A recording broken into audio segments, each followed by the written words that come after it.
Bible గ్రంథంలో మనం చాలామంది వ్యక్తులను చూస్తూ ఉంటాం.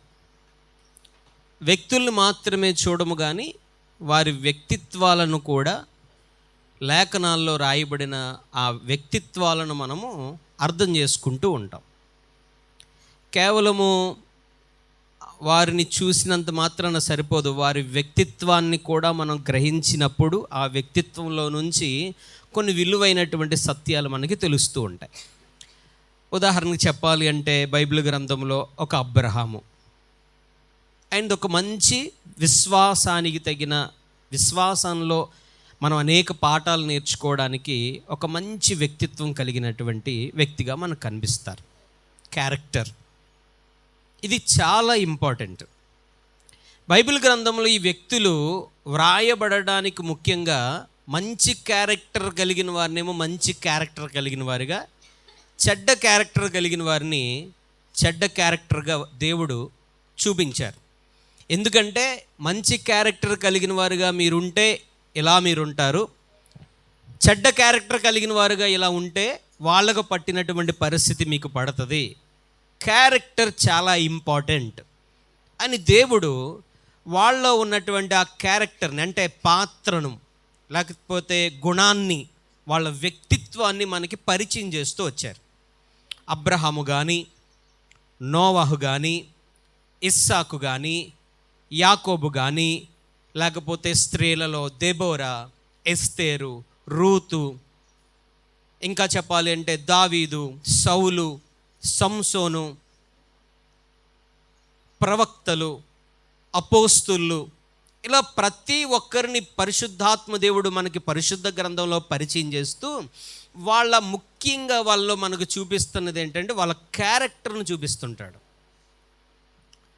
ఈ క్యారెక్టర్లను బట్టే అనేక మాటలు మనతో మాట్లాడుతున్నప్పుడు నేను ఈ క్యారెక్టర్ కలిగి ఉండాలి, ఈ క్యారెక్టర్ నాలో ఉండకూడదు అని మనము వాళ్ళని ఒక అర్థంగా చేసుకొని వాళ్ళలో మనల్ని చూసుకుంటూ ఇలా ఉండకూడదు, ఇలా ఉండాలి, ఇలా మాట్లాడకూడదు, ఇలా మాట్లాడాలి, ఇలా చేయాలి, ఇలా చేయకూడదు అని వాక్యం చేత మనం అనేక సార్లు సరి చేసుకుంటూ ఉంటాం.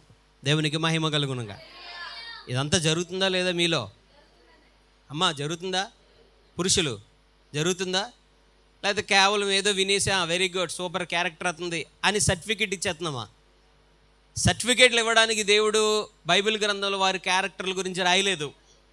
దానిలో నుంచి కొన్ని మనం తెలుసుకొని నేర్చుకొని మన జీవిత పందాను, మన జీవిత విధానాన్ని మనం మార్చుకుంటామని వారి కొరకు మనకు దేవుడు రాశాడు. దేవునికి స్తోత్రం. కానీ వీళ్ళందరికన్నా పరిశుద్ధ గ్రంథములో ఒక ప్రత్యేకమైన క్యారెక్టర్ కలిగిన వారు ఎవరైనా ఉన్నారు అంటే మొత్తం ఆది కాండము నుంచి ప్రకటన గ్రంథం వరకు కొన్ని చోట్ల కనిపించకుండా ఉన్నప్పటికీ ఆయన క్యారెక్టర్ ఉనికి పుచ్చుకుంటూ ఉంటుంది ఒక చోట.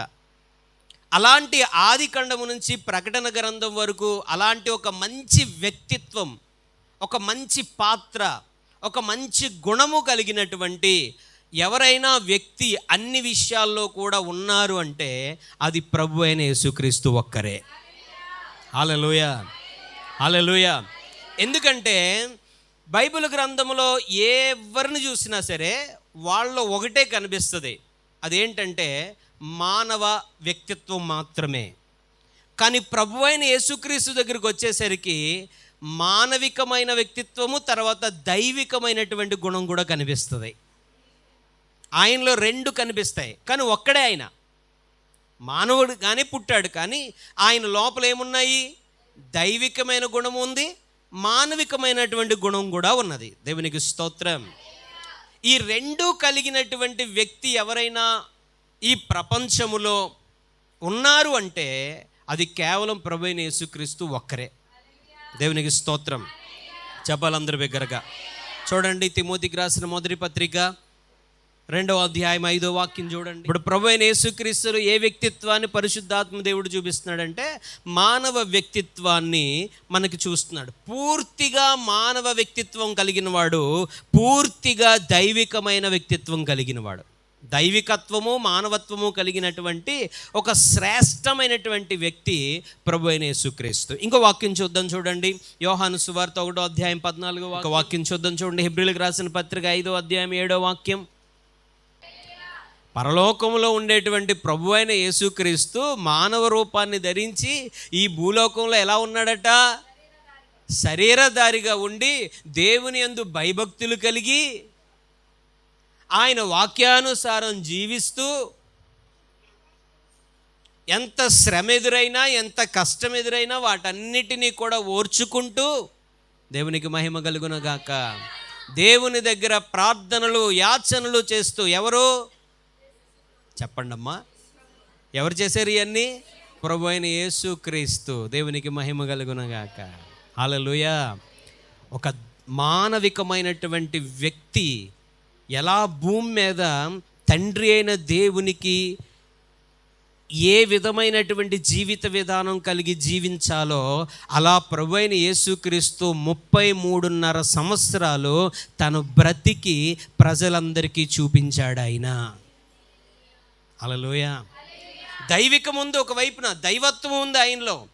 దైవత్వం ఉన్నప్పటికీ దైవత్వాన్ని తన లోపల దాచుకొని ఆ మానవత్వంతో ఎలా బ్రతకాలో ఆయన బ్రతికాడు.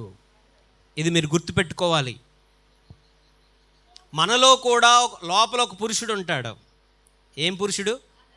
అంతరంగ పురుషుడు. బయటికి కనిపించే పురుషుడు వేరు, లోపల అంతరంగంలో ఉన్న పురుషుడు వేరు. దేవునికి స్తోత్రం. అంటే ప్రభు అయిన యేసుక్రీస్తుకి అంతరంగంగా ఉన్నదేమో దైవికం, బయటికి కనిపించేది మానవత్వం. స్తోత్రం. ఈ దైవత్వానికి మానవత్వానికి పోరాటం జరుగుతుంటుంది. లోపల పురుషునికి బయట పురుషునికి పోరాటం జరుగుతుంటుంది. లోపల పురుషుడు అంటాడు చెయ్యొద్దు అంటాడు, బయట మానవికమైన పురుషుడు ఏం చేయమంటాడు తెలుసా? చెయ్యమంటాడు. దేవునికి స్తోత్రం.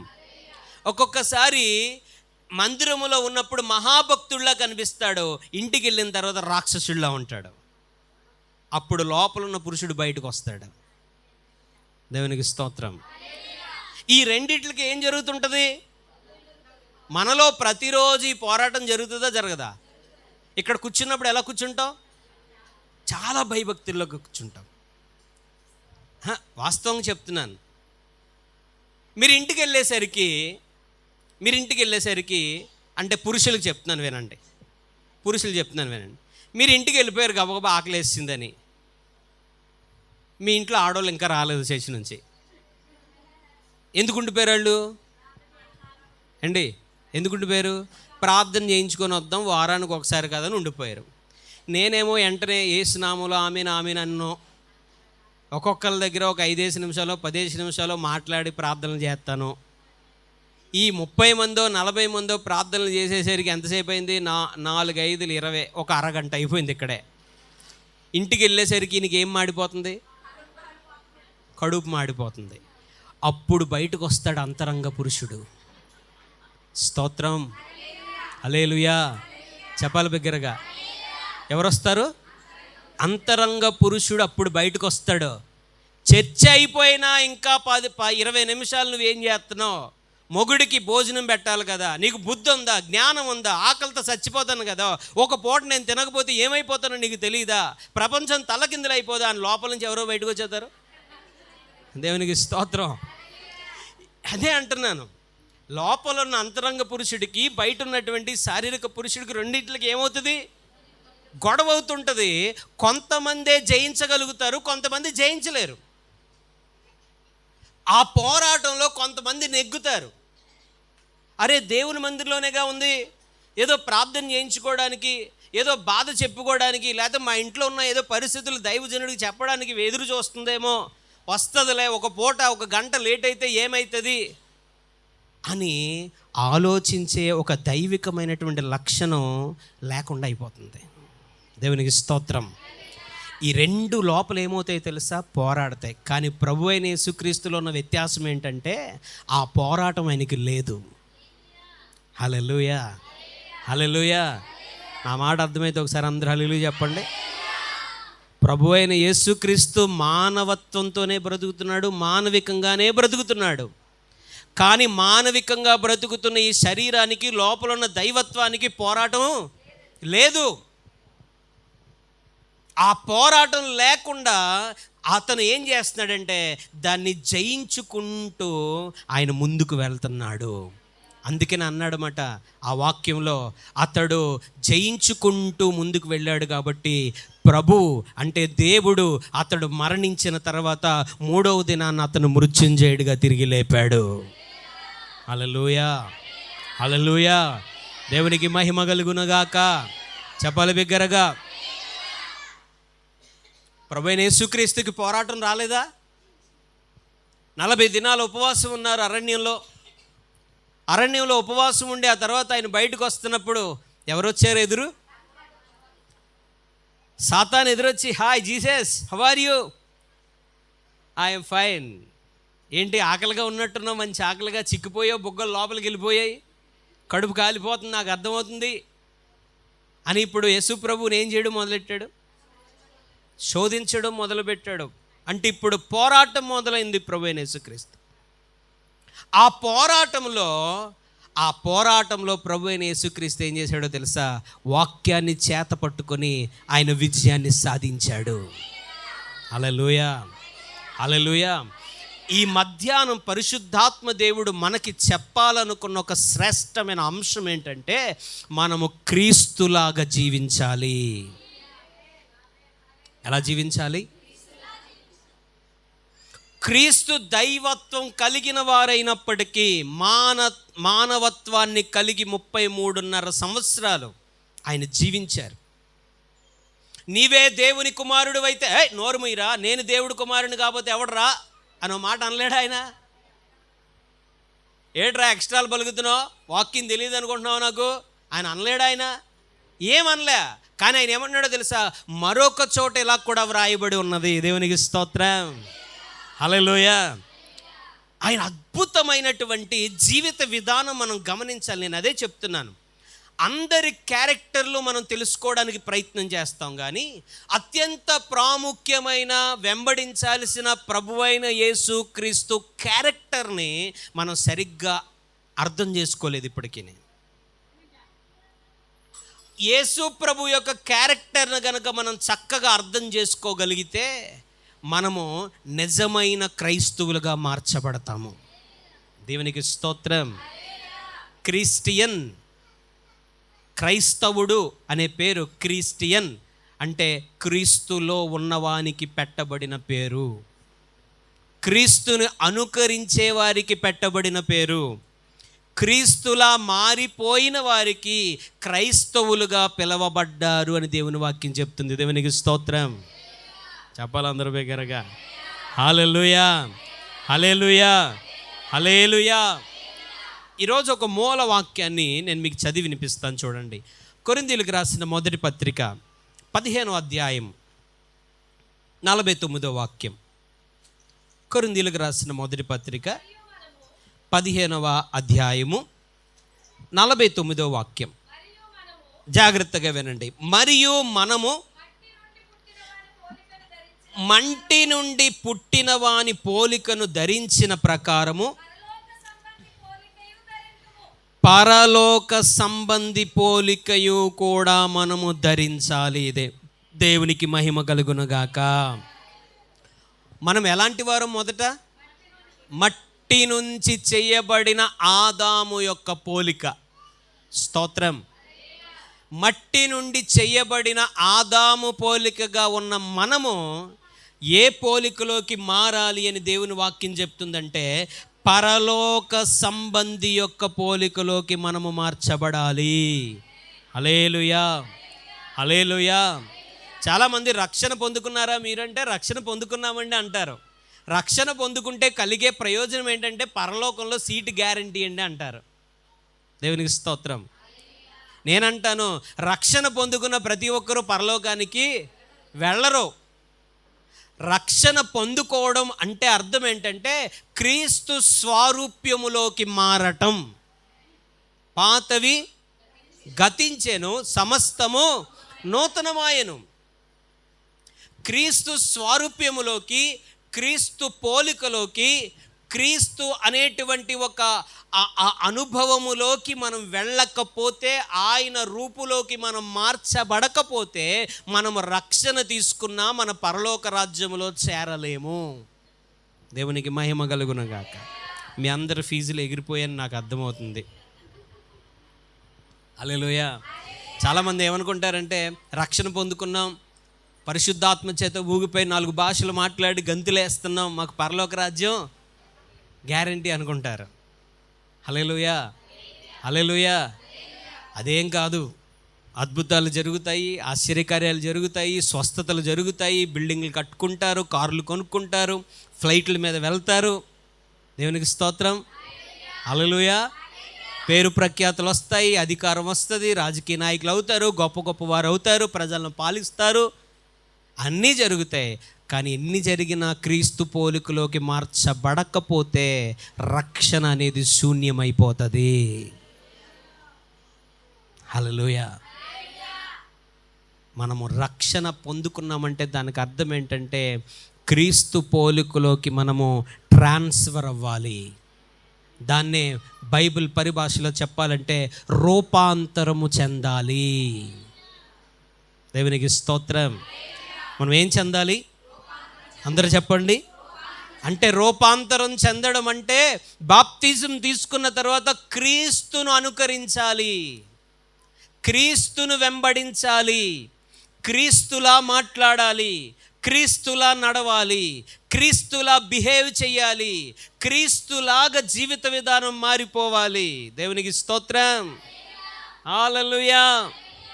సంవత్సరాలు గడిచిపోయింది, బాప్తిజం తీసుకొని 30, 20, 50 చాలా సంవత్సరాలు అయిపోతుంది. కానీ క్రీస్తు పోలిక మాత్రం ఇంకా చాలా మందిలో రాలేదు. క్రీస్తు పోలిక రాలేదు. క్రీస్తు పోలికలోకి మనం మారకపోతే, క్రీస్తులాగా మనం మారకపోతే మన మీద నాట్ యాక్సెప్టబుల్ అని రాయబడుతుంది. దేవునికి స్తోత్రం. ప్రవేశము లేదు. ఎక్కడికి ప్రవేశం లేదు? ఎక్కడికి లేదు? చెప్పాలి అందరూ, చెప్పాలి అందరి దగ్గరగా. చూడండి, రోమాపత్రిక 8వ అధ్యాయం 28వ వాక్యం చూడండి. జ్యేష్ఠుడు ఎవరు? ప్రభు అయిన యేసుక్రీస్తు.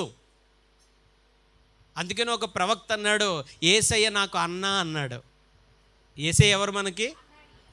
అంటే జ్యేష్ఠుడు, అన్న. ఇప్పుడు ఆ అన్న పోలికలోకి ఎవరు మార్చబడాలి? తమ్ముడు, చెల్లి అనుకునేటువంటి మనం కూడా ఎలా మార్చబడాలి?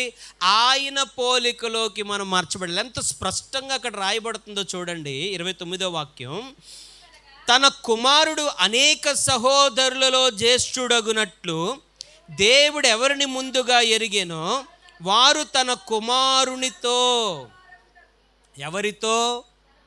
ప్రభువైన యేసు క్రీస్తుతో స్వారూప్యము గలవారగుటకు. హల్లెలూయా. మనం ఎవరు స్వారూప్యంలోకి మార్చబడాలి? చెప్పాలి అందరూ బిగ్గరగా. ఒకరోజు నేను ఒక చర్చికి వెళ్ళి వాక్యం చెప్తున్నాను. వాక్యం అంతా అయిపోయిన తర్వాత పాస్టర్ గారు నన్ను పక్కన కూర్చున్న తర్వాత ఆయన, పాస్టర్ గారు అండి, ఈ పోలిక, స్వారూప్యము, ఈ సువాసన ఇవన్నీ ఎవరికి ఎక్కుతాయండి? కాస్త ఆశీర్వాదాలు చెప్పండి, అప్పులు తీరుతాయని చెప్పండి, దీవెనలు వస్తాయని చెప్పండి, మీకు కష్టాలు తీరిపోతాయని చెప్పండి. మొన్న మిమ్మల్ని పిలిచాను, మీరు ఇదే పందాలో క్రీస్తులోకి మారాలి, క్రీస్తులా మారాలి అని అన్నారు. మా వాళ్ళందరూ చాలా ఇబ్బంది పడిపోయారండి. కానీ ఒక విశ్వాసం ఉన్నాడు, ఆయన్నే పిలవండి, ఆయన్నే పిలవండి అంటే ఆడి బాధ పడలేక మళ్ళీ మిమ్మల్ని పిలిచానండి. దేవునికి స్తోత్రం. మళ్ళీ మీరేం చెప్తున్నారు? స్వారూప్యము, పోలిక, ఆయన అవతారము, ఆయన రూపులోకి మారండి, మీరు నడుస్తుంటే ఆయన సువాసన రావాలి, ఏ చెప్తున్నారు పాస్టర్ గారు? మరి బైబిల్లో అదే ఉంది, ఏం చెప్పమంటారు? దేవునికి స్తోత్రం అని నాకు ఆయన సలహా ఇచ్చాడు. నవ్వి ఊరుకున్నాను. మళ్ళీ కొన్ని రోజులు పోయిన తర్వాత ఒక పాస్టర్ గారు ఎలాగ మిమ్మల్ని రమ్మంటున్నా అంటే, వాళ్ళ ఇంట్లో వాళ్ళ చర్చిలో విశ్వాసే ఇంటి దగ్గర కూటం పెట్టుకుంటున్నాడట, నన్ను పిలవమని అన్నాడట. నన్ను పిలవమంటే ఆయన మళ్ళీ నాకు ఫోన్ చేసి, పాస్టర్ గారు మీరు రావాలంటే నేను రానండి అన్నాను. దేవునికి స్తోత్రం. నేను రానండి అన్నాను. అదేంటి పాస్టర్ గారు రండి, ఖాళీ లేదా అంటే, ఖాళీగా ఉన్నానండి కానీ నేను రానండి అని. దేవునికి మహిమ కలుగును. ఈరోజు ప్రజలకు ఏం కావాలి? ఆశీర్వాదం కావాలి. అప్పులు తీరిపోతాయని చెప్పాలి, మీకు మగపిల్లోడే పుడతాడు అని చెప్పాలి, మీకు బెస్ట్ ఉద్యోగం వస్తుందని చెప్పాలి, నీ చదువులో టాప్ ర్యాంక్ వచ్చేస్తుందని చెప్పాలి. ఆడు ఎలా తిరగనే, ఆడి ఇంట్లో తల్లిదండ్రులను కొట్టనే తిట్టనే ఏం చేయనే, భ్రష్టుడుగా రోడ్ల మీద తిరుగుతూ ఇష్టానుసారంగా ఉండి ఏం చేయనే, నేను మాత్రం ఏం చెప్పాలి? దేవుడు దీవిస్తాడు, దేవుడు దీవిస్తాడు, దేవుడు దీవిస్తాడు. దేవునికి స్తోత్రం. ఇప్పుడు నేను దేవుడు దీవిస్తాడని మీకు చెప్పాను అనుకోండి, నాకు దీవెన లేకుండా అయిపోతుంది. హల్లెలూయా, హల్లెలూయా. మనము క్రీస్తు స్వారూప్యంలోకి మారితే ఆయనవన్నీ మనవే. ఆమేన్, హల్లెలూయా. ఈ క్రీస్తు స్వారూప్యములోకి మారకుండా జ్యేష్ఠుడైనటువంటి ప్రభు యేసు క్రీస్తు యొక్క స్వారూప్యంలోకి పోలికలోకి మనం మారకుండా తండ్రి అయిన దేవుని దగ్గర నుంచి ఏదైనా దీవెన కావాలి అనుకోవడం మన అత్యాశే తప్ప మరొకటి కాదు. దేవునికి స్తోత్రం. వాక్యం స్పష్టంగా చెప్తుంది. పరిశుద్ధాత్మ దేవుడు బల్ల గుద్ది ఖచ్చితంగా చెప్తున్నాడు. నీకు దీవెన కావాలా, నీకు మేలు కావాలా, నీవు ఆశీర్వదించబడాలా, నువ్వు ఘనతకెక్కాలా, నువ్వు క్రీస్తులా మారు. దేవునికి స్తోత్రం. హల్లెలూయా. అందుకనే ఈరోజు దేవుని వాక్యంలో ఉన్నటువంటి టైటిల్ ఏంటంటే క్రీస్తులా జీవిద్దాము. మనం ఎవరిలా జీవించాలి? చెప్పాలి బిగ్గరగా. అందరూ చెప్పండి, గట్టిగా చెప్పండి, మళ్ళీ చెప్పండి. హల్లెలూయా.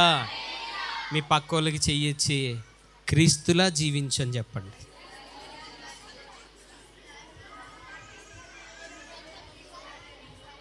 అంటే కుర్చీల మీద కూర్చున్న వాళ్ళు చెప్పుకున్నారా? అమ్మా పెద్ద మనుషులు కుర్చీల మీద కూర్చున్న వాళ్ళు చెప్పుకున్నారా? మీరందరూ కలిపి నాకు చెప్పండి ఇప్పుడు. ఖచ్చితంగా జీవిస్తానండి. ప్రభు అయిన యేసు క్రీస్తు పోలికగా మనం మారాలి అంటే పరిశుద్ధాత్మకు మనల్ని మనం పూర్తిగా లొంగిపోవాలి. ఆ ఆత్మే, అమ్మా ఎవరు? ఆ ఆత్మే, ఆ ఆత్మే ప్రభువు, ఆ ప్రభువు ఆత్మే మనల్ని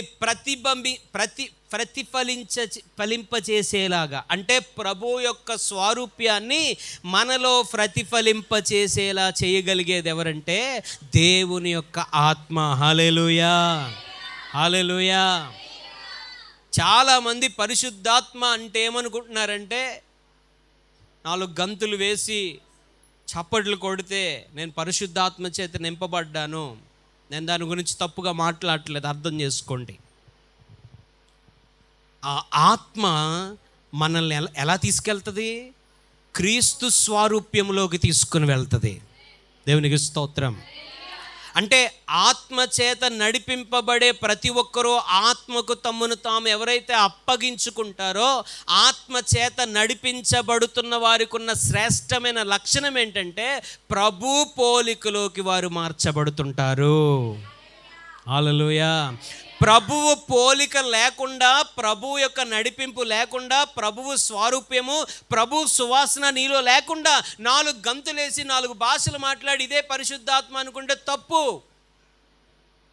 స్తోత్రం. హల్లెలూయా, హల్లెలూయా. అది ఉద్రేకపరుస్తుంది అంతే. కేవలం అక్కడ నేను కూడా భక్తురాలునని చెప్పుకోవడానికి ఉపయోగపడుతుంది అంతే. కానీ ఆ పోలిక మార్పు మనలో లేకుండా అది పరిశుద్ధాత్మ అని మనం అనుకుంటే మాత్రం మనం పప్పులో కాలేసిన వాళ్ళు అవుతాం. దేవునికి స్తోత్రం. ప్రభు ఆత్మ మనల్ని ఆయన పోలికలోకి నడిపిస్తుంది. ఆవిడెవరో అంటారు కదా, నీ మాట కాదు నీ స్టైలు. తెలుసా మీకు ఆ పాట? స్టైలు మారింది, నడక మారింది, చూపు మారింది, మాట మారింది, మనిషి మారాను. దేవునికి స్తోత్రం. ఆత్మ మనల్ని ఏం చేస్తుందంటే ప్రభువు యొక్క స్వారూప్యంలోకి మనల్ని మారుస్తుంది. దేవునికి మహిమ కలుగునగాక. చెప్పాలి బిగ్గరగా అందరూ హల్లెలూయా, హల్లెలూయా. చెప్పాలి అందరూ బిగ్గరగా హల్లెలూయా. ఇప్పుడు మనము క్రీస్తులాగా మారాలి. క్రీస్తు స్వారూప్యం మనలోకి రావాలి. క్రీస్తు స్వారూప్యం లేకపోతే క్రీస్తు యొక్క వ్యక్తిత్వం ఏమిటి తెలుసుకోవాలి. అది మనం తెలుసుకున్నప్పుడు క్రీస్తు వ్యక్తిత్వంలోకి మనల్ని మార్చేది, నడిపించేది ఎవరని తెలుసుకున్నామంటే పరిశుద్ధాత్ముడు. దేవునికి స్తోత్రం. ఆ పరిశుద్ధాత్ముడు మనల్ని ఎలా మారుస్తాడు? క్రీస్తు స్వారూప్యంలోకి మార్చేస్తాడు. ఒరే, ఇంతకు ముందు నువ్వు ఇలా ఉండేవాడురా, ఇప్పుడు ఏంటి ఇలా మారిపోయావు అంటారు. ఒరే, అన్ని తిడుతున్నా సరే చెవిటోళ్ళకి వెళ్ళిపోతున్నావేట్రా అంటారు. స్తోత్రం. ఇంతకు ముందు నువ్వు వేరేగా కనిపించేదానివి, వేరేగా కనిపించేవాడివి, ఇప్పుడు నీలో టోటల్గా చేంజ్ వచ్చేసింది. ఇంతకుముందు లోకం కొరకు మాట్లాడేవాడివి, లోకం కొరకు మాట్లాడేదానివి, ఇప్పుడు ఎవరి కోసం మాట్లాడుతున్నావు? నీ మాటలు పరిశుద్ధంగా ఉన్నాయి, నీ చూపు పరిశుద్ధంగా ఉంది, నీ నడక పరిశుద్ధంగా ఉంది, పరిశుద్ధ స్థలాలకే వెళ్తున్నావు. ఇంతకుముందు అక్కడ కనిపించేవాడివి, కనిపించేదానివి, ఇప్పుడు కనిపించట్లేదు. నీలో ఏమొచ్చేసింది? క్రీస్తు స్వారూప్యం వచ్చేసింది. దేవునికి స్తోత్రం. హల్లెలూయా, హల్లెలూయా. నేను ఒక్కటే ఇమేజ్ చేసుకుంటాను ఏంటంటే, పరలోకంలో దేవునికి అంటే యేసు ప్రభువు స్వారూప్యంలోకి మారిపోయిన వారందరినీ బలా మంచి నమ్మకమైన దాసుడా అంటాడు దేవుడు. అంతే. దేవునికి స్తోత్రం. ఎవరిలా మారిపోతే? క్రీస్తు స్వారూప్యంలోకి మనం మారిపోతాం. అందుకే అంటున్నాడు భక్తుడు, పౌలు భక్తుడు ఏమంటున్నాడో తెలుసా? మనం ఒక అద్దంలాగా అయిపోయామంట. ఈ అద్దంలో ఎవరు కనిపిస్తున్నారు? జాన్సన్ కనిపించాడు. దేవునికి స్తోత్రం. వీళ్ళ పేరు మారిపోవాలి. అప్పుడు శిష్యులు అలా బ్రతికారు. అందుకే వాళ్ళు నడుస్తుంటే అద్భుతాలు జరిగాయి. దేవునికి స్తోత్రం. హల్లెలూయా. వాళ్ళని అందరూ ఘనపరిచారు, వాళ్ళందరినీ గొప్ప చేశారు. వాళ్ళు వస్తుంటే భయపడ్డారు. దేవునికి స్తోత్రం. క్రైస్తవులు అంటే అర్థం ఏంటంటే క్రీస్తులా మారిన వారు. క్రైస్తవులు అంటే అర్థం ఏంటంటే క్రీస్తును అనుకరించేవారు. క్రైస్తవులు అంటే అర్థం ఏంటంటే క్రీస్తు స్వారూప్యపు స్వభావము కలిగిన వారు. వారిని చూస్తే 2000 సంవత్సరాల క్రితం చనిపోయి తిరిగి లేచిన ప్రభువు ఎలాగుంటాడో మాకు తెలియదు, కానీ ఇదిగో వీరే క్రీస్తు అని క్రైస్తవుల్ని చూసి ఈరోజు సమాజం చెప్పాలి. దేవునికి స్తోత్రం. చర్చికి వెళ్తావు, సినిమా హాల్ దగ్గర కనిపిస్తావు. చర్చికి వెళ్తావు, కొళాయి దగ్గర బిందెలు ఎగరేసి నానా బూతులు మాట్లాడతావు. స్తోత్రం. ఎవరు కనిపిస్తున్నారు? ఎవరు కనిపిస్తున్నారు? ఎవరు కనిపిస్తున్నారు? క్రీస్తు కనిపించట్లేదు. సమస్తము సమకూడి నాకు జరుగుతాయి. కింద వాక్యం చదవం, కింద వాక్యాన్ని పట్టించుకోం. నేను వెళ్తున్నాను, సమస్తము సమకూడి జరుగుతాయి. నేను ప్రారంభించాను, సమస్తము సమకూడి జరుగుతాయి. నేను ఇంటర్వ్యూకి వెళ్తున్నాను, అన్నీ సమకూడి నా కొరకు జరిగిపోతాయి. నేను బిల్డింగ్ కట్టాలనుకుంటున్నాను, అన్నీ సమకూడి జరిగిపోతాయి. కానీ కింద వాక్యం ఏముందో తెలుసా? నీవు క్రీస్తు స్వారూప్యములోకి, జ్యేష్ఠుడైనటువంటి ఆ క్రీస్తు స్వారూప్యంలోకి నీకు మారినప్పుడు నీ కొరకు నువ్వు అడగకుండానే సమస్తమును దేవుడు తన కృపలో సమకూర్చి జరిగిస్తారు. హల్లెలూయా. నువ్వు అడగక్కర్లద్దు. నువ్వు అడిగిన దానికన్నా, ఊహించిన దానికన్నా శ్రేష్టమైనది నీకు ఇవ్వాలని కోరుకునే దేవుడు. కానీ ఎక్కడ సమస్య వచ్చిందో తెలుసా? క్రీస్తు పోలికలోకి నువ్వు మారకుండా అన్నీ అడుగుతున్నావు. అందుకే దేవుడు నీ జీవితంలో ఏది ఇవ్వట్లేదు. ఈరోజు మధ్యాహ్నం ప్రభు వాక్యం చేత మనం ఒక్కసారి పట్టబడ్డానికి ఇష్టపడదాం. ఆయన వాక్యం ఒక బాణం వలె నీ గుండెల్ని గుచ్చుతున్నప్పుడు ఆ నొప్పిని తట్టుకొని ఒక్కసారి నిన్ను నువ్వు సరి చేసుకోవడానికి ఇష్టపడు, మార్చుకోవడానికి ఇష్టపడు, క్రీస్తు పోలికలోకి వెళ్ళడానికి నిర్ణయం తీసుకో. నీ జీవితంలో ఆగిపోయిన ప్రతి కార్యం తిరిగి ప్రారంభించబడుతుంది. మూయబడిన ప్రతి ద్వారము తెరవబడుతుంది. నింద, అవమానం, తృణీకారం ఘనతగా మారుతుంది. ఒక అవమానకరమైన పరిస్థితులు, ఒక దుఃఖ భార భరితమైన దినాలు గడుపుతున్నావు, మనశ్శాంతి లేనటువంటి క్షణాలు గడుపుతున్నావు. నువ్వు ప్రభు స్వారూప్యములోకి తిరగడానికి ఇష్టపడు. వాటన్నిటినీ ప్రభు మార్చడానికి ఇష్టపడుతున్నాడు. దేవునికి మహిమ కలుగునుగాక. హల్లెలూయా. ఒక్కసారి కొన్ని నిమిషాలు క్రీస్తు యొక్క స్వభావములో ఉన్న ఒక 2 లక్షణాలు మనము నేర్చుకోవడానికి ప్రయత్నం చేద్దాం. మొట్టమొదటిగా క్రీస్తులో ఉన్న ఒక శ్రేష్టమైనటువంటి గుణం ఏంటంటే ప్రార్థనా మనిషి అయిన. దేవునికి స్తోత్రం. Man of prayer. ప్రభు దగ్గర ఉన్న ఒక శ్రేష్టమైన గుణం ఏంటంటే ప్రార్థనా మనిషి. అందరూ చెప్పండి. యేసు ప్రభు వారి యొక్క జీవితంలో కేంద్రం ఏదంటే ప్రార్థన. ఒక ఆచారంగా చేసేవాడు కాదైనా. ఈ ప్రార్థన అనేటువంటి ఒక కేంద్రాన్ని ఉపయోగించుకొని తన తండ్రితో నేరుగా మాట్లాడేటువంటి ఒక శ్రేష్టమైనటువంటి ఆ సందర్భంలోకి ఆయన ఎప్పుడు వెళుతూ ఉండేవాడు. ఆయన మీరు పరిశుద్ధ గ్రంథములో మీరు చదివి చూడండి, చాలా చోట్ల ఆయన ప్రార్థనలో గడిపేను అని రాయబడతా ఉంటుంది. దేవునికి మహిమ కలుగునుగాక. ఆయన ఏం చేస్తూ ఉన్నారు? ఎక్కువగా మనకి ప్రార్థన అంటే ఏంటి? కాదు, కోరికలు అడగడం. దేవునికి స్తోత్రం. హల్లెలూయా. ప్రార్థన అంటే ఏంటి? కోరికలు అడగడం, చీటీ విప్పడం. పుట్టిన దగ్గర నుంచి చచ్చిపోయే వరకు ఏం కావాలో ముందుగానే మనకు ప్లానింగ్ ఉంటుంది. స్తోత్రం. చచ్చిపోయే చివరి క్షణం వరకు ఏం కావాలో ఆల్రెడీ మన లోపల ఫీడ్ అయిపోయింది. అవన్నీ ప్రార్థన కూర్చున్నప్పుడల్లా అడుగుతూనే ఉంటాం. కాదని మీరు ఎవరన్నా చెప్పగలరా? దేవునికి స్తోత్రం. మరి ప్రార్థన అంటే ఏంటి అసలు? ప్రార్థన అంటే ఏంటి అసలు? అసలు మనము యేసు ప్రభు వారి యొక్క క్యారెక్టర్ని, ప్రార్థన చేస్తున్నప్పుడున్న ఆయన స్వభావాన్ని మనము అర్థం చేసుకోగలిగితే అసలు ప్రార్థన అంటే ఏంటో మనకు బాగా అర్థమవుతుంది. దేవునికి స్తోత్రం. ఇందాక నేను చెప్పానుగా, మనకి ఏం కావాలో అన్నీ ఆయనకి తెలుసు. ఆకాశ పక్షులను అవి విత్తవు. చెప్పండి. వాటికంటే మీరు మీ పరలోకపు తండ్రి మీకేం కావాలో వాటన్నిటినీ మీ కొరకు ఇవ్వడా? దేవునికి స్తోత్రం. హల్లెలూయా. హల్లెలూయా. ఎంత అద్భుతమైన వాగ్దానం. యేసు ప్రభు వారు కూడా చేసిన ప్రార్థన విధానాన్ని ఒకసారి మనం జ్ఞాపకం చేస్తే, అరణ్యము అంటే ఎందుకు యేసు ప్రభు వారు అరణ్యంలోకి వెళ్ళారంటే తన తండ్రితో ఏకాంతంగా గడపాలి. ఈ లోక సంబంధమైన రణగొణలు ఏమీ ఉండకూడదు. మనుష్యుల యొక్క మాటలు, మనుష్యుల యొక్క తలంపులు, మనుష్యుల యొక్క విధి విధానాలు ఇవన్నీ డిస్టర్బ్ చేస్తూ ఉంటాయి.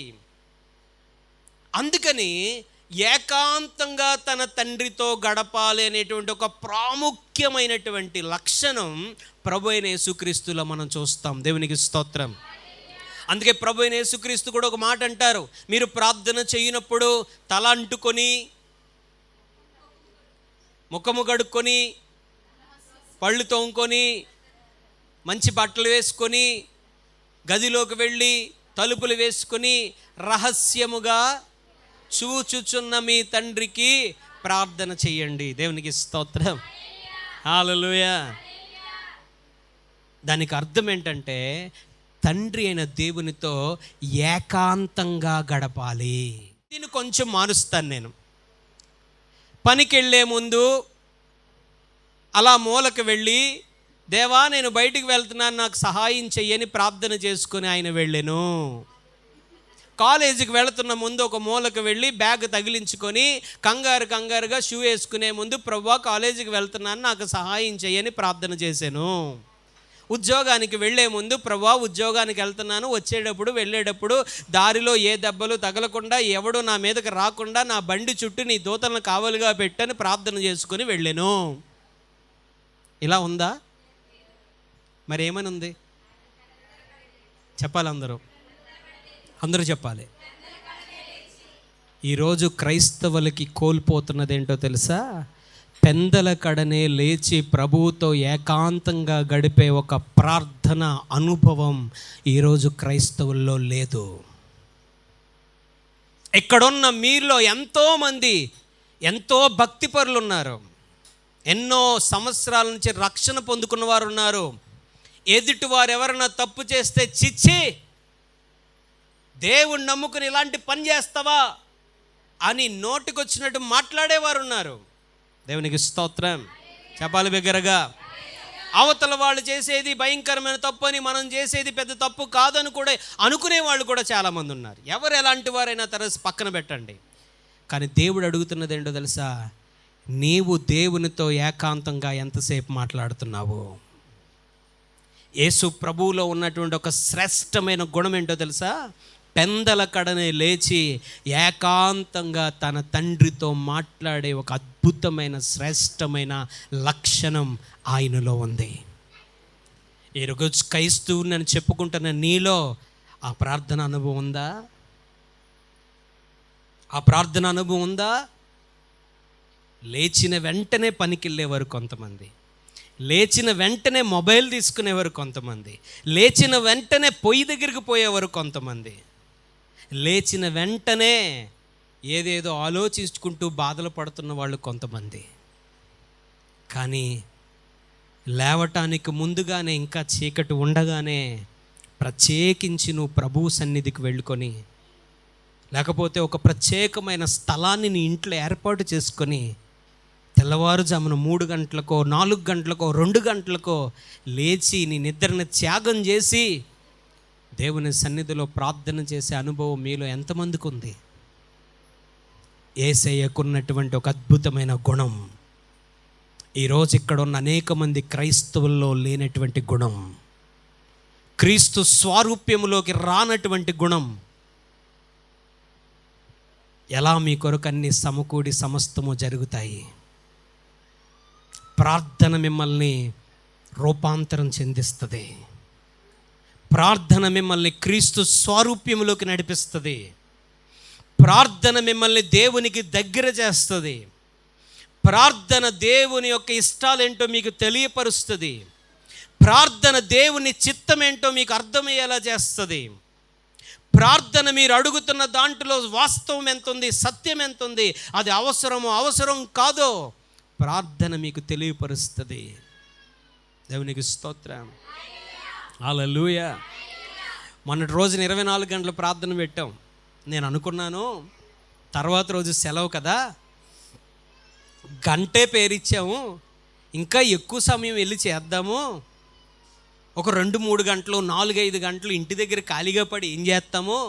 ఆ ప్రభు పాదాలు పట్టుకొని ఆ బాధలు ఏవో చెప్పుకొని నీ చిత్తం జరిగించి ప్రభు అని కాళ్ళు పట్టుకొని అడిగితే దేవుడు కనికరిస్తాడు కదా.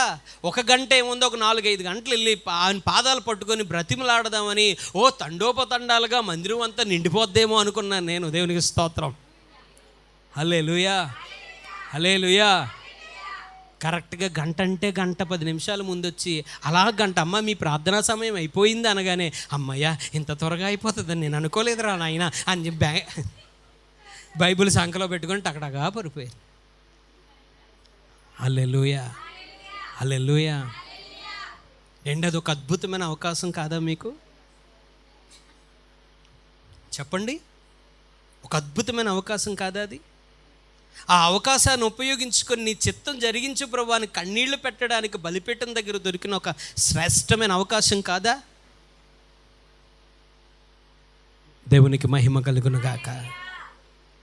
క్రీస్తు స్వారూప్యం ఎక్కడుందండి మనలో? క్రీస్తు పోలిక ఎక్కడుందండి మనలో? మంచి యవ్వన వయస్సులో 33.5 సంవత్సరాలు మన కోసం బ్రతికి రక్తం కార్చి దెబ్బలన్నిటిని అనుభవించి, జుట్టు పీకుతుంటే గడ్డం పీకుతుంటే ఇష్టానుసారంగా బెత్తాలతో కొట్టి అవమానపరిచి ఉమ్మివేసి తాగిన నీళ్లు మీద పోస్తూ ఉంటే ఆ బాధలన్నిటిని అనుభవిస్తూ తండ్రి చిత్తం మాత్రమే జరగాలి, తన బిడ్డలందరూ కూడా మహిమలోకి చేరాలి అని తన ప్రాణాన్ని ఒక నీళ్లగా ధారపోసిన ప్రభు కోసం మనం ఇస్తున్న సమయం ఎంత?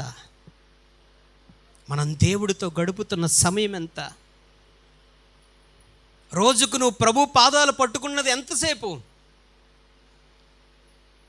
70-80 సంవత్సరాల ఆయుష్ని నీకు అనుగ్రహించి కంటి పాప వలె నిన్ను కాపాడుకుంటూ కావలసిన సమయంలో కావలసినవన్నీ నీ చెంతకు తీసుకొని వస్తూ నిన్ను పోషిస్తున్నాడే, ఆ ప్రభువుకి మీరిచ్చే సమయం ఎంత? ఆ ప్రభు పాదాలు పట్టుకొని మీరు గడిపిన సమయం ఎంత రోజుకి? ఆలోచించారా? మీరు ఆయన పాదాల దగ్గర గడపలేదని ఆయన ఎన్నో కోపగించేవాడు కాదు. సమస్య ఏంటో తెలుసా? మీరు ఎక్కువసేపు గడిపితే ఎక్కువ స్వారూప్యంలోకి వెళ్తారు. హల్లెలూయా. ఆయన పోలికలోకి వెళ్తారు. ఆయన పోలికలోకి మనం వెళ్ళినప్పుడు జ్యేష్ఠుడుగా ఉన్న ఆయనకి మనము పిల్లలు అవుతాం, లేదా తమ్ముళ్ళు అవుతాం, చెల్లెళ్ళు అవుతాం. ఆయనవన్నీ మనవే అవుతాయి. దేవునికి మహిమ కలుగునుగా. అద్భుతమైన ప్రార్థన యేసు ప్రభు వారు చేసిన ప్రార్థన. లూకాసు వార్త 21వ అధ్యాయం. లూకాసు వార్త 21వ అధ్యాయం 37వ వాక్యం. అమ్మా చెప్పండి అందరూ. ప్రార్థన అనేది చెప్పండి. మనకి ఏ అలవాటు ఉంది? మనకి ఏ అలవాటు ఉంది? అలా బెడ్ మేంచి లేవగానే ముందు మన కళ్ళ ముందు ఇది కనిపించాలి. దేవునికి స్తోత్రం. అలవాటు. హల్లెలూయా, హల్లెలూయా. అవునా కదా? ఏం పాల్ కదా? నీకు కాదులే చెప్తున్నాను, చాలామందికి. దేవునికి స్తోత్రం. మనకున్న అలవాటు ఏంటి అసలు? బెడ్ మేంచి లేవగానే ఏకాంతంగా ఒక సమయానికి లేచి నేను ప్రభువుతో ప్రార్థించాలి, కొంతసేపు గడపాలి అనే అలవాటు మీలో ఎంతమందికి ఉంది ఇక్కడ? యెహోషువ పెందల కడనే లేచి దేవుని మందిరానికి పోయి ప్రార్థించెను లేదా వాక్యంలో? దావీదు రోజుకి ప్రార్థన చేశాను, దానియేలు రోజుకి ప్రార్థన చేశాను. 5 సార్లు, 3 సార్లు, 7 సార్లు కుదిరినప్పుడల్లా ఏకాంతంగా. ఎందుకు? పని లేక ప్రార్థన చేశారా? ఎందుకు ప్రార్థన చేశారు? క్రీస్తు స్వారూప్యములోకి మార్చబడడం కోసం వారు ప్రార్థన చేశారు. దేవునికి స్తోత్రం. నీ చిత్తం మాత్రమే జరిగించు అని వారు ప్రార్థన చేశారు. అదే ఒలీవల తోటన అక్కడ రాయబడి ఉంది. యేసుప్రభు వారు ఒక కొండకి వెళ్ళి ప్రార్థన చేస్తారు, రక్తంగా మారుతుంది కన్నీళ్ళు లేకుండాది. తెలుసా? ఒలీవల కొండ అన్న వాళ్ళు చేతులెత్తండి. గెత్సెమనే గెత్సెమనే తోట అనే వాళ్ళు చేతులెత్తండి. ఏమో కొంతమంది అసలు చేతులు ఎత్తట్లేదు. ఏంటంటారు మీ ఉద్దేశం? అసలు మీరు ఎవరి తాలూకా? అమ్మా ఎవరి తాలూకా? ఓహో, మీరు లోకం తాలూకా. ఓకే, సరే అమ్మా, అయితే అర్థం చేసుకోండి. దేవునికి స్తోత్రం.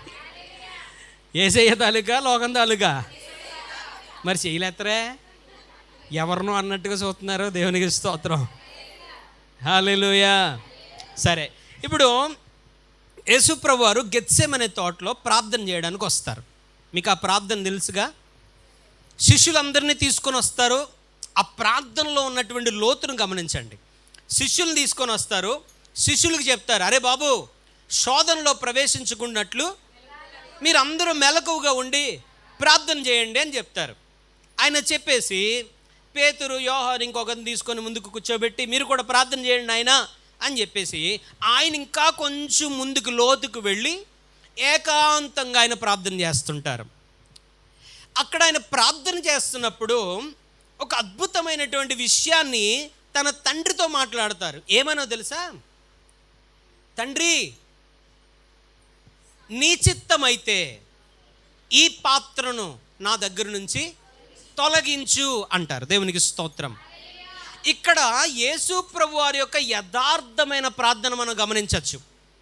ఏమిటంటే, రేపటి రోజున ఒక భయంకరమైన శ్రమను నేను అనుభవించాలి, అది మరణానికి తీసుకుని వెళ్తుంది, అది చాలా బాధ కలిగినది, నేను అది భరించలేను, నా వల్ల అది కాదు. దేవునికి స్తోత్రం. యథార్థంగా ఆయన ఏం చేస్తున్నారు? ఒప్పుకుంటున్నారు. నేను బలహీనుడను, నాకు ఆ సామర్థ్యం లేదు, నీకు ఇష్టమైతే ఈ కష్టమంతా, ఈ శ్రమంతా నేను అనుభవించకుండా నా దగ్గర నుంచి తీసే, కానీ నీ చిత్తమే జరిగించు. దేవునికి స్తోత్రం. హల్లెలూయా. ఆయన మనసులో నేను భరించేస్తాను నాయనా, నేను చేసేస్తాను నాయనా, నేను ఎందుకు చేయను నాయనా, నా వల్ల అవుతుంది నాయనా, అదైనా ఇదైనా, ఇలా ఏమంటలేదు ఆయన. ఒక మానవికమైనటువంటి దృక్పథంతో ఆయన చెప్తున్న మాట చూడండి, నా వల్ల కాదయ్యా. దేవునికి స్తోత్రం. హల్లెలూయా. చాలామంది ఒక పాపములో చిక్కుబడి ఆ పాపంలో నుంచి బయటకు రావడానికి ఇబ్బంది పడుతూ వాక్యం విన్న తర్వాత వాళ్ళు ఏం చేస్తారో తెలుసా? దేవా, ఈ రోజు నుంచి పాపాన్ని నేను విడిచిపెట్టేస్తున్నాను, ఈ రోజు నుంచి ఇక చేయను అంటారు. సాయంత్రం మళ్ళీ చేసేస్తారు. చూడను అంటారు, చూసేస్తారు. వెళ్ళను అంటారు, వెళ్ళిపోతారు. ఎందుకో చెప్పమంటారా? వాళ్ళ ప్రార్థనలో యథార్థత లేదు. ఆవేశంతో దేవుని దగ్గర వాళ్ళు చెప్తున్న నిర్ణయం అది. వాస్తవానికి వాళ్ళు ఏ ప్రార్థన చేయాలో తెలుసా? దేవా, నీ వాక్యం నాతో మాట్లాడింది, కానీ నేను ఆ పాపములో నుంచి బయటకు రాగలిగేటువంటి సామర్థ్యం నాలో లేదు, ఆ పాపాన్ని జయించడం నా వల్ల కాదు, నేను బలహీనుడను, వెళ్ళకూడదు అనుకుంటున్నాను, వెళ్ళిపోతున్నాను, నా వల్ల కాదు, నీ చిత్తమైతే నీ సహాయం నాకు అనుగ్రహించి ఆ పాపంలో నుంచి నేను బయటకు రావడానికి నాకు నీ సహాయం ఇవ్వవా. దేవునికి మహిమ కలుగునుగాక. హల్లెలూయా. చెప్పాలి బిగ్గరగా. ఈ వ్యక్తి పాపముతో ప్రార్థనలోకి వెళ్ళాడు. యేసు ప్రభు వారు ఒక శ్రమను పట్టుకొని ప్రార్థనలోకి వెళ్ళారు. ఆ ప్రార్థన చేస్తున్నప్పుడు ఆయన కన్నీళ్లు రక్తంగా మారిపోయాయి. ఎందుకంటే అంత భయంకరమైన వేదనతో ఆయన ప్రార్థన చేశాడు. ఇక్కడ వ్యత్యాసం చూడండి. అంతా ప్రార్థన చేసిన తర్వాత దేవుడు వచ్చి సరే జీసస్, ఇక నుంచి నువ్వు సిలువ మోయాల్సిన అవసరం లేదు, నీకు విడుదల ఇచ్చేస్తున్నాను అని అన్నాడా? దేవునికి స్తోత్రం. హల్లెలూయా. అక్కడ రాయబడుతుంది, దేవదూత వచ్చి యేసు ప్రభువుని బలపరిచెను. హల్లెలూయా. యేసు ప్రభువుని ఏం చేసింది? ఎందుకు బలపరిచింది? సిలువను మోయటానికి, శ్రమను అనుభవించడానికి, ఆ కష్టాన్ని జయించడానికి, ఆ కష్టంలో కొనసాగడానికి ప్రభు అయిన యేసుక్రీస్తును దూత వచ్చి ఏం చేసిందో తెలుసా? బలపరిచెను. దేవునికి మహిమ కలుగును గాక. ఇప్పుడు కష్టంతో ప్రార్థనలోకి వెళ్ళావు. ఆ కష్టంతో నువ్వు యథార్థంగా ప్రార్థన చేసినప్పుడు దేవుని యొక్క బలముతో నువ్వు ప్రార్థనలో నుంచి బయటకు లేవాలి. హల్లెలూయా. హల్లెలూయా. నా మాట అర్థమైందా? అందుకనే పౌలు అంటాడు, ఈ జబ్బు పోకపోయినా పర్వాలేదు, నీ కృప ఉంటే చాలు. దేవునికి స్తోత్రం. ఇప్పుడు ప్రకాష్ గంటలానైనా చనిపోయారు కదా, ఆయనకి 25 సంవత్సరాల నుంచి కిడ్నీ వ్యాధి ఉంది. 25 సంవత్సరాల నుంచి. గత 2-3 సంవత్సరాల క్రితం హాస్పిటల్లో జాయిన్ అయితే చచ్చిపోతాడని చెప్పారు. 17 కేజీలు హఠాత్తుగా బరువు తగ్గిపోయాడు ఆయన. ఇక అయిపోయింది అనుకున్నారు. ఒక ఆమె ఫోన్ చేసి అన్నదట, రే వాళ్ళ ఆంటీ అవుతుందట ఆమె, మన సాక్ష్యం చెప్పినప్పుడు విన్నాను ఆయన. ఆమె అన్నదట, ప్రార్థన చేసి అడుగు ప్రభుని, నన్ను స్వస్థపరచు ప్రభు అని అడుగు అంటే ఈయన అన్నాడని, నేను అడగను. స్తోత్రం. నేను అడగను. ఎందుకు అడగో? నా కోసం ఆయన ప్రాణం పెట్టడమే ఎక్కువ. స్తోత్రం. ఆయన పరిచర్య చేస్తున్నాను, ఆయనకి ఇష్టమైతే నన్ను స్వస్థపరుస్తాడు, లేకపోతే ఎంతకాలం నేను ఉండాలో అంతకాలం నన్ను ఉంచి వాడుకుంటాడు. నేను ప్రత్యేకించి స్వస్థత ఇవ్వమని నేను ప్రభువుని అడగాల్సిన అవసరం నాకు లేదు. హల్లెలూయా. దేవునికి మహిమ కలుగును గాక. ప్రభు ఆత్మ అతన్ని బలపరిచింది. చేయాల్సిన సంవత్సరాలన్నీ అద్భుతమైన పరిచర్య చేయించాడు దేవుడు.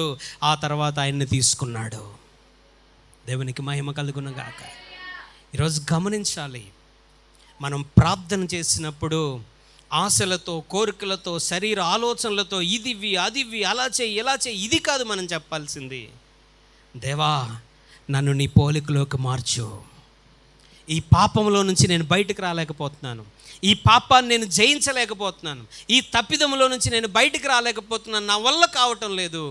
నీ ఆత్మ సహాయం నాకు అనుగ్రహించి నీ చిత్తమైతే నన్ను బయటికి లేపి నన్ను బలపరిచి నడిపించు. హల్లెలూయా, హల్లెలూయా.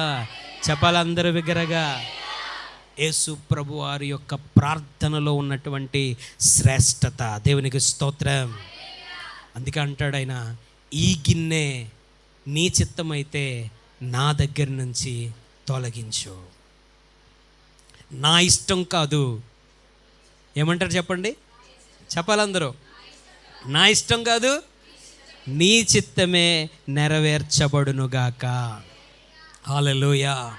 ప్రార్థన అంటే దేవుణ్ణి కలుసుకోవడం, ప్రార్థన అంటే దేవునితో ఏకాంతంగా మాట్లాడడం, ప్రార్థన అంటే ప్రభు చిత్తమేమిటో అడగడం, ప్రార్థన అంటే ప్రభు శక్తితో మనము నింపబడడం, ప్రార్థన అంటే ఏ పరిస్థితినైనా ధీటుగా ఎదుర్కోవడానికి నిలబడడం. స్తోత్రం. అది యేసు ప్రభువులో ఉన్నటువంటి బ్యూటీ ఆఫ్ ప్రేయర్. ప్రార్థనలో ఉన్నటువంటి ఒక అద్భుతమైన అందం. ఈరోజు అలాంటి ఒక శ్రేష్టమైన ప్రార్థన అనుభవం మనకి రావాలి. అలాంటి ఒక ప్రార్థన అనుభవంలోకి మనం వెళ్ళాలి. ఏకాంతంగా మనం ప్రార్థన చేయాలి. నీ చిత్తం ఏమిటో అది జరిగించు ప్రభువా అని మనల్ని అడగాలి. దేవునికి మహిమ కలుగును గాక. ఇక్కడ ఉన్న వారందరూ గట్టిగా హల్లెలూయా చెప్పండి. హల్లెలూయా, హల్లెలూయా. ప్రార్థనలో కూర్చోక ముందున్న వ్యక్తిత్వం వేరు, ప్రార్థనలో కూర్చొని నువ్వు లేచిన తర్వాత నీ వ్యక్తిత్వం మార్పులోకి రావాలి. అది ప్రార్థన. దేవునికి స్తోత్రం. ముందు ఎలా ఉంటావో ప్రార్థన చేసి లేచిన తర్వాత కూడా అలాగే ఉంటావు. హల్లెలూయా. ప్రార్థనకు ముందు ఎలాగుంటావో, ఎలా మాట్లాడతావో, ఎలా బిహేవ్ చేస్తావో ప్రార్థన అయిపోయిన తర్వాత కూడా ఇంకెక్కడుంది మనలో క్రీస్తు పోలిక? ఎక్కడుంది మనలో క్రీస్తు పోలిక? ఎక్కడ జరుగుతాయి సమస్తము సమకూడి? పరలోకంలో సీట్ ఎలా దొరుకుతుంది మనకి? దేవునికి స్తోత్రం. సరే, రెండో విషయాన్ని చెప్పి నేను ముగించేస్తా ఒక 5 నిమిషాల్లో. ఇంకొక రెండో విషయం ఏంటంటే, మ్యాన్ ఆఫ్ స్క్రిప్చర్ యేసు ప్రభువులో ఉన్నటువంటి ఇంకొక శ్రేష్టమైన గుణం ఏంటంటే లేఖనాల మనిషి. లేఖనాల మనిషి. ఈయన 12 సంవత్సరాల వయసులో తల్లి తండ్రి యేసు ప్రభువారిని ఏం చేశారు? తీసుకొని వెళ్ళారు. పండుగ జరుగుతుంది. పండుగలో చక్కగా అందరూ పాల్గొన్నారు. మొత్తానికి వచ్చేస్తున్నారు. మీకు ఆ స్టోరీ కూడా ఒకసారి చెప్పాను. పురుషులు స్త్రీలు వేరువేరుగా నడవాలి. ఆయన దగ్గర ఉన్నారని, ఈవిడ దగ్గర ఉన్నారని, మొత్తానికి ఇద్దరు కలిపి ఏం చేశారు? యేసుప్రభు వారిని వదిలేశారు. యేసుప్రభు వారిని వదిలేసి వస్తే 3 దినాల ప్రయాణం వెళ్ళిపోయారు. యేసుప్రభు ఏడి అంటే, నీ దగ్గరే ఉండాలి కదా అంటే, ఈవిడి నీ దగ్గరే ఉండాలి కదా అని ఇద్దరు అనుకుంటున్నారు. ఇప్పుడు ఇద్దరి దగ్గర లేడైనా. ఇప్పుడు ఏం చేశారు? ఇద్దరు వెనక్కి బయలుదేరి వెళ్ళారు. వీళ్ళు వెళ్ళేసరికి ఎక్కడున్నాడు ఈయన? యెరూషలేము దేవాలయంలో, లేకపోతే అక్కడ కూర్చొని ఎవరితో మాట్లాడుతున్నాడు? పండితులతో, జ్ఞానులతో మాట్లాడుతున్నాడట. ఏం మాట్లాడుతున్నాడో వాళ్ళు చర్చించుకుంటుంటే వాళ్ళకి ప్రశ్నలు వేస్తున్నాడట. ఆ ప్రశ్నలకు వాళ్ళు సమాధానం చెప్పలేకపోతూ ఉంటే ఆ సమాధానాలు కూడా ఈయన చెప్పేస్తున్నాడట. దేవునికి స్తోత్రం. ఎన్ని సంవత్సరాలు? 12 సంవత్సరాల వయసులో ఆది కాండము నుంచి మలాకీ గ్రంథం వరకు ఉన్న బైబుల్ అంతా ఎవరిలో ఉందంటే ఎన్ని సంవత్సరాలు? నేను అడుగుతాను, మీ పిల్లలకి ఎన్ని వాక్యాలు వచ్చు? మీకు ఎన్ని వాక్యాలు వచ్చు? మీ గుండెల్లో, మీ మెదడులో ఎన్ని వాక్యాలు గుర్తున్నాయి? దేవునికి స్తోత్రం. అమ్మ, నా మాట వింటున్నారా? చాలా కోపంగా చూస్తున్నారు, అర్థమైపోతుంది నాకు. మళ్ళీ అంత కోపంగా చూడకండి. హల్లెలూయా. ఇంకొక 2-3 నిమిషాలే ముగించేస్తాను. 1:30 ఏం దాటదులేను, ముగించేస్తాను. బయట వర్షం పడుతుంది, ఉండమంటారా? వద్దు, పంపించేస్తాను. దేవునికి స్తోత్రం. హల్లెలూయా. మీలో ఎన్ని వాక్యాలు ఉన్నాయి? 12 సంవత్సరాల వయసులో మత బోధకులు, గమలీయేలు అనేటువంటి ఒక ప్రసిద్ధిగాంచినటువంటి బోధకుడు, యాజకులు, శాస్త్రులు, పరిసయ్యులు, వీరందరూ ఎక్కడున్నారు? అక్కడుండి చర్చించుకుంటుంటే వారి చర్చల్లోకి పానకములో దూరి వాళ్ళు ఒకరికొకరు అడుక్కుంటున్న ప్రశ్నలకి మళ్ళీ ఈయన ఒక ప్రశ్నేసి ఆ ప్రశ్నకు వారు జవాబు చెప్పడానికి తడుముకుంటుంటే ఇదిరా బాబు జవాబు అని చెప్పేస్తున్నాడట ఆయన. దేవునికి మహిమ కలుగును గాక. హల్లెలూయా. ఇంతటి జ్ఞానం 12 సంవత్సరాలు. ఆయన దేవుడండి కాదండి, ఆయన మానవుడండి. దేవునికి మహిమ కలుగును గాక. 12 సంవత్సరాల వయస్సులో అద్భుతమైన వాక్యపు జ్ఞప్తిని కలిగిన వాడైన, వాక్యాన్ని అవపోసాన్ని పట్టి వాక్యపు మనిషిగా మారిపోయిన వాడైన, మాట్లాడుతుంటే వాక్యము లోపల నుంచి పెళ్ళు బీకుకొని బయటకు వస్తూ ఉన్నది. జ్ఞానులకు సహితము తెలియనటువంటి వాక్యపు చాతుర్యం ఆయనలో నుంచి బయటకు వస్తున్నది. ఈరోజు ఇక్కడ అడుగుతున్నాను, సండే స్కూల్లో చాలామంది పిల్లలు ఉన్నారు. వీళ్ళు ఎంతమందికి ఎన్ని వాక్యాలు వచ్చు? ముందు చెప్పిన ఆదివారం వాక్యం గుర్తుండదు వీళ్ళకి. దేవునికి స్తోత్రం. కానీ కెవ్వు కేక పాటలో హీరో ఎవడరా అంటే గుర్తుంటుంది. హల్లెలూయా. చెప్పాలి బిగ్గరగా, అవునా కదా? క్రైస్తవులమండి మనం, వాక్యము లేని క్రైస్తవులమండి మనం. వాక్యము లోపల దాచుకోకుండా ఉన్న క్రైస్తవులం మనం. వాక్యపు జ్ఞానము ఎరుగని క్రైస్తవులం. కేవలం మందిరానికి వచ్చి మందిరములో వాక్యం విని లోకపు జ్ఞానాన్ని అవపోసాన పడుతూ లోకపు జ్ఞానములో ఎదుగుతున్నటువంటి క్రైస్తవులం మనం. దేవునికి స్తోత్రం. హల్లెలూయా. లోకపు జ్ఞానం క్రీస్తు పోలిక కాదు, వాక్యపు జ్ఞానం మనలో క్రీస్తు పోలికను కలగజేస్తుంది. మీలో ఎవరైనా ఏ రోజైనా పాస్టర్ గారు ఈ బైబిల్లో ఈ అధ్యాయం చదివానండి, నాకు అర్థం అవ్వలేదండి, నేను ఏ రోజైనా ఇక్కడ వాళ్ళు ఉన్న ఎవరిని ప్రశ్న అడిగారు నన్ను? ఎందుకంటే మీకు ఎవరు చెప్పక్కర్లేదు, మీరు అలా తీస్తే చాలా చాప్టర్ అంతా మీకు అలా అర్థమైపోతుంది. ఆ లోపల ఉన్న సత్యాలు లోతు అంతా మీకు చాలా బాగా తెలిసిపోతుంది. అంత జ్ఞానులు వాక్యంలో మీరు. దేవునికి స్తోత్రం. నవ్వుతారేటండి నిజం చెప్తుంటే? హల్లెలూయా. నిజమేది. అప్పుడప్పుడు బైబిల్ చదువుతుంటే నాకే కొన్ని డౌట్లు వస్తుంటే పెద్దవాళ్ళు ఎవరినన్నా ఫోన్ చేసి ఏంటండి ఈ వాక్యం ఎలా ఉందండి ఏంటని అడుగుతాను. అప్పుడు నాకు అనిపిస్తుంది, మా చర్చిలో ఎప్పుడు నన్ను అడగట్లేదు ఏంటి అంటే, నాకన్నా మా చర్చిలో బెస్ట్ మాట. నాకు ఈ డౌట్లు వస్తున్నాయంటే నేను ఇంకా సరిగ్గా తెలుసుకోలేదు బైబిల్ని, కానీ చర్చిలో విశ్వాసులకు బాగా తెలుసు మాట. దేవునికి మహిమ కలుగును గాక. హల్లెలూయా. చెప్పండి బిగ్గరగా, దేవునికి మహిమ కలుగును గాక. ఈరోజు గమనించాలి, వాక్యము లేని క్రైస్తవులం మనం.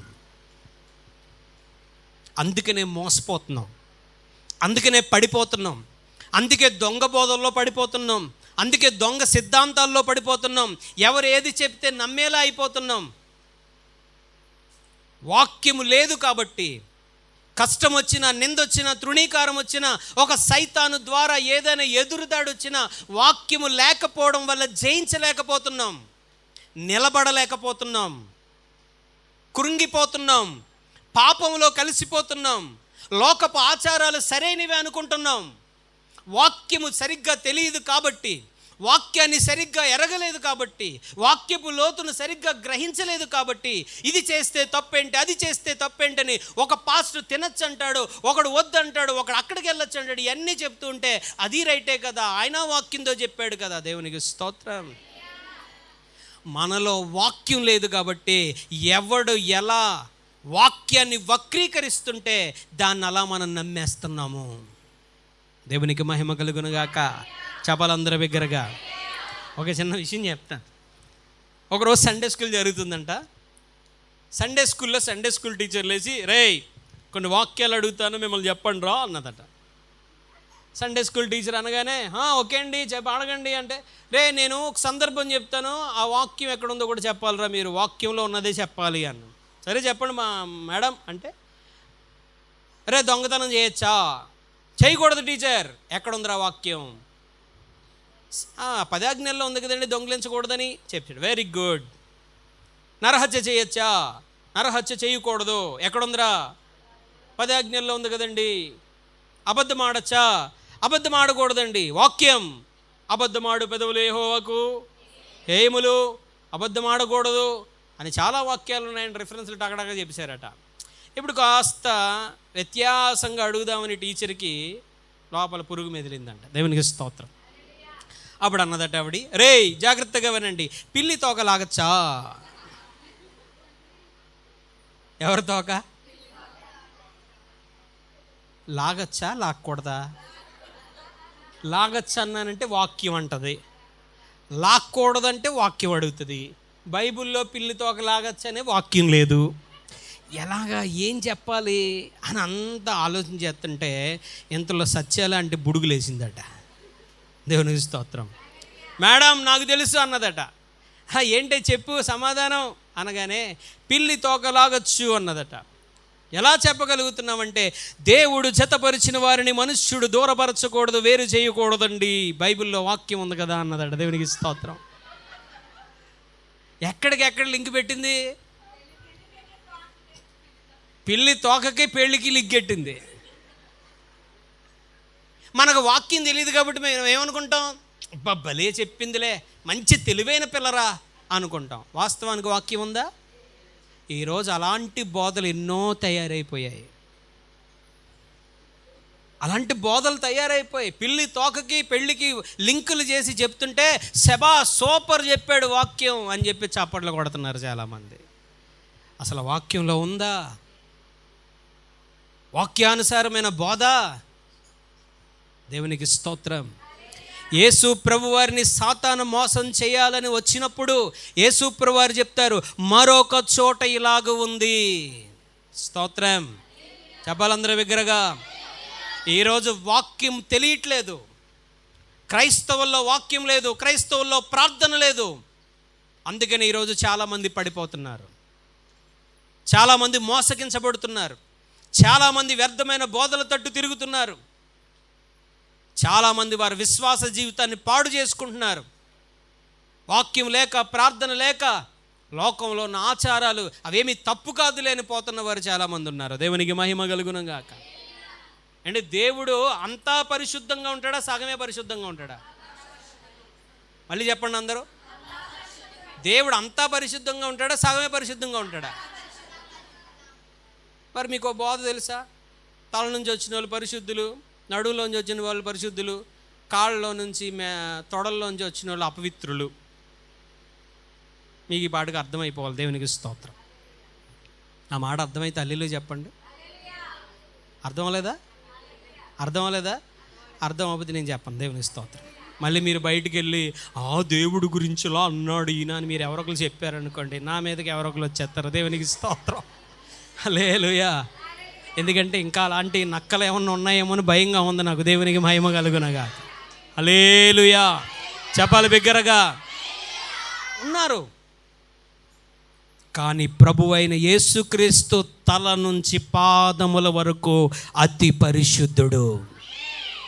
హల్లెలూయా, హల్లెలూయా. ఆయన పరిశుద్ధుడైన దేవుడు, ఆయన ప్రార్థనాపరుడు, ఆయన వాక్యానుసారం జీవించిన వాడు. ఆ క్రీస్తు స్వారూప్యంలోకి మనము కూడా మార్చబడాలి. ఖురాన్లో సూరా 19:19 ఒక మాట ఉంటుంది. ప్రవక్తలందరి కోసం రాస్తారు, ఎందుకంటే వాళ్ళు ప్రవక్తలను గొప్ప చేస్తారు. ఖురాన్లో ప్రవక్తలందరి కోసం పేర్లు రాస్తూ ఉంటాయి. ఒక చోట మాత్రం ఏమని ఉంటుందో తెలుసా? పరిశుద్ధుడైన యేసుక్రీస్తు అని ఉంటుంది. దేవునికి స్తోత్రం. మిగతా ప్రవక్తల కోసం రాసినప్పుడు అలా ఉండదు. వాళ్ళందరి పేర్లు మాత్రమే రాయబడి ఉంటాయి. కానీ ప్రభు అయిన యేసుక్రీస్తు దగ్గరికి వచ్చేసరికి మాత్రం పరిశుద్ధుడైన యేసు. దేవునికి స్తోత్రం. ఆయనలో ఉన్న మరొక గుణం ఏంటో తెలుసా? పరిశుద్ధుడైన. హల్లెలూయా. ఇప్పుడు ఆయన స్వారూప్యంలోకి మనం మార్చబడాలి, ఆయన పోలికలోకి మనం మార్చబడాలి. అందుకని ఆయన మనల్ని పిలుచుకున్నాడు. అలా ఎప్పుడైతే ఆ గుణగణాల్లోకి మనం మారతామో దేవునికి మహిమ కలుగునుగాక. చెప్పాలందరూ. భూమి మీద ఉన్నప్పుడు క్రీస్తు యేసు మహిమలో క్రీస్తు స్వారూప్యంలోకి మారిన వారందరికీ సమస్తము సమకూడి జరుగుతాయి.